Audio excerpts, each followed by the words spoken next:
শুভ দুপুরের অনেক ভালোবাসা। ভিডিওটা স্কিপ করবে না, কেউ এড়িয়ে যাবে না। দেখো আজকে নিরামিষ করে চিড়ার পোলাও বানিয়েছিলাম, খেতে বেশ দারুণ হয়েছিল। তোমরা কারা নিরামিষ চিড়ার পোলাও খেতে পছন্দ করো অবশ্যই কমেন্টে জানাবে। দেখো প্রথমে আমি ফুলকপি টুকরো টুকরো করে কেটে নিয়েছিলাম। এখানে আরও যত নানান ধরনের সবজি আছে, যেই বাচ্চারা সবজি খায় না তাদেরকেও কিন্তু এই রেসিপিটা বানিয়ে দিতে পারো, খুব সুন্দর চেটেপুটে খেয়ে নেবে।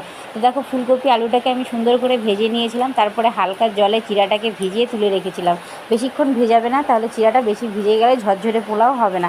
তো দেখো এই যে ভিজিয়ে সুন্দর করে তুলে রেখেছিলাম। তারপরে ফোড়নে দিলাম ঘি, 1.5 চামচের মতো ঘি দিয়েছি, আর 2টো তেজপাতা দিয়ে নিয়ে বেশ সুন্দর করে নাড়াচাড়া করে, ও হ্যাঁ তার আগে কিন্তু বাদামটাও ভেজে নিয়েছিলাম, সেটা বলতে ভুলে গেলাম।